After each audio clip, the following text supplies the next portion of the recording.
গাছকে গোড়া থেকে কেটে ফেলে দে। দয়া দেখিয়েছিস কি মরেছিস? বাবলুর বাবা, তুমি এর মধ্যে ঢুকতে যেও না। তুমি এই আপদকে বাড়ি বয়ে এনেছি। আমি না মাঝে মধ্যে বুঝতে পারি না তোমাকে, জানো তো? তুমি বাবলুর বাবা তো নাকি শত্রু? কোনো ভয় নেই বাবলু, মিডিয়া প্রশ্ন করে সাফ বলে দিবি চুরি করেছিল, তাই বের করে দিয়েছিস। এই চলো, চলো এখান থেকে। আরে বেরো, বেরো তো। এই ষড়যন্ত্রের পেছনে আপনি আছেন নাকি কাকিমা?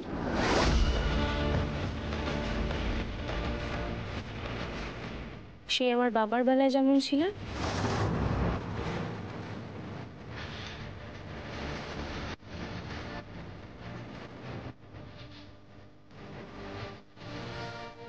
আমি এখান থেকে চলে যাব কাকিমা, কিন্তু যাওয়ার আগে আমি কিন্তু স্যারকে বলে যাব যে আমার বাবার অপমানের পেছনে আপনার কত বড় ভূমিকা ছিল। এবারেও আমি জানি ওই মধুমণি ম্যাডাম আর সায়কদা মিলে এই পুরো বিষয়টা ঘটিয়ে আমাকে ফাঁসিয়ে দিয়েছে। আপনার হাতও থাকতে পারে এর মধ্যে। আমি শুধু আগে রেফারেন্সটা টেনে টুক করে স্যারের কানে দিয়ে দেবো কথাটা। তারপর আপনার বাবলু আপনার কাছে থাকবে তো কাকিমা?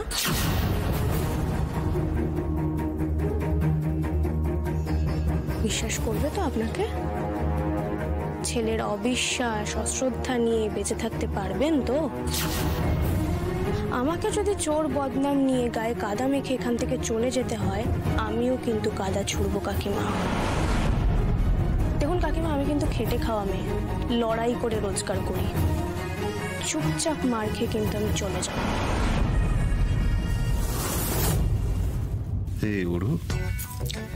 আরশি ওখানে গিয়ে কি জল পোড়া খাওয়ালো? হ্যাঁ, ফোনা তোলা সাপ পুরো সুসুর করে ঝাঁপিতে ঢুকে গেল। বুঝতে পারছি না তো। হাব ভাব দেখে মনে হচ্ছে জল পোড়াটাই কাজ হয়েছে। বেশ কড়া ডোজ পড়েছে মনে হচ্ছে।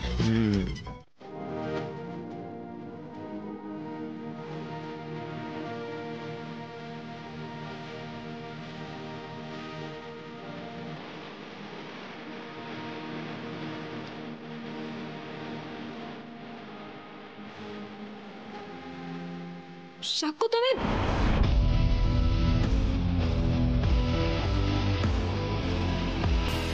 আমি অনেক ভেবে দেখলাম, কিন্তু আশিকে অবিশ্বাস করতে আমার অসুবিধা হচ্ছে।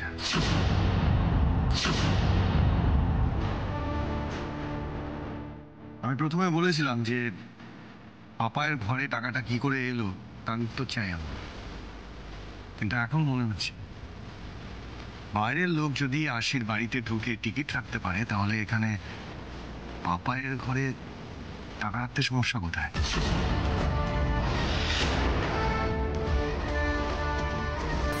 সাক্ষ্য, সেটা বাইরের লোক করেছিল, আর এটা তোমার নিজের বাড়ি। এরা সবাই তোমার নিজের লোক। তার মানে তুমি এখন নিজের লোকের দিকে প্রশ্ন তুলছো? আমি কারোর ওপর প্রশ্ন তুলছি না মধু, আমি সত্যিটা জানতে চাইছি। আরশি যদি সত্যি এই অন্যায়টা করে থাকে তাহলে 7 দিন কেন? 700 দিনেও নিজেকে নির্দোষ প্রমাণ করতে পারবে না, তাহলেই সবটা ক্লিয়ার হয়ে যাবে। তো ছেলের জন্মদিনে আসার জন্য আমি কোনো টাকা চাইনি রে।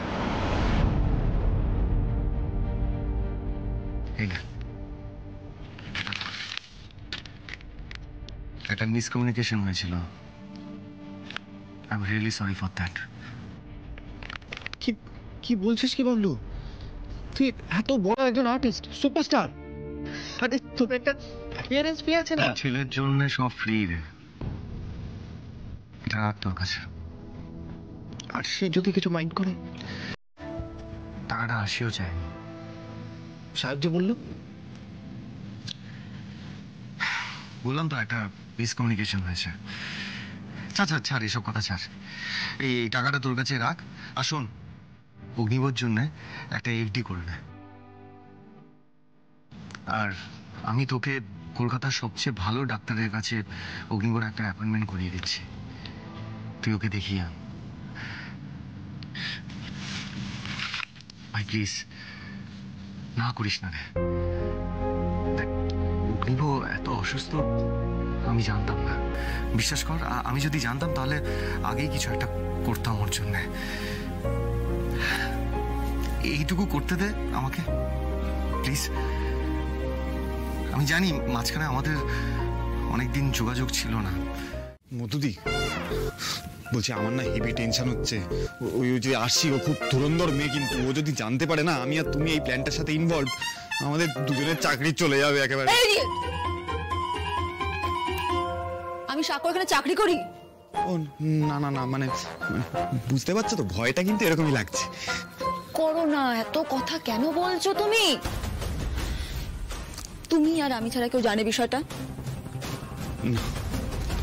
তাহলে তুমি কাউকে না ছাড়লে কেউ জানতেও পারবে না। Be confident. ঠিক আছে ঠিক আছে। এই ন্যাকামো, এই বোকার মতো হাফ হাফ করো না। এটাতেই না আশা আরো বেশি করে বুঝে যাবে যে তুমি গিল্ট। না না না, আমি না, আমি এরকম বুক ফুলিয়ে এরকম ভাবে ঘুরে বেড়াবো, এরকম ভাবে। সবসময় এরকম ঘুষের মতো চলাফেরা কেন করিস তুই? না মানে লেগেছে, এলাম। হ্যাঁ, বেরিয়ে তো পড়লাম, কিন্তু একটা কনফিউশন হচ্ছে। কি? এই অর্গানাইজার গুলো না মহা খচরা হয়, জানো তো। আমি শুধু ভাবছি আমাদের সামনে মুখ খুলবে তো। এই তুমি কিন্তু এটা ঠিক বলেছো। এক্ষেত্রে সাহেবদার সাথে ওদের রিলেশনশিপটা ম্যাটার করছে। হ্যাঁ, সরকারি এগেন্স্টে ওরা কিছু বলবে না, ওকে চট করে চটাতে চাইবে না, নাহলে তো ওদের পকেটে 2 পয়সা আসা বন্ধ হয়ে যাবে না। ঠিক বলেছো, তাহলে কিছুটা ভাবতে হবে, ভেবে দেখি।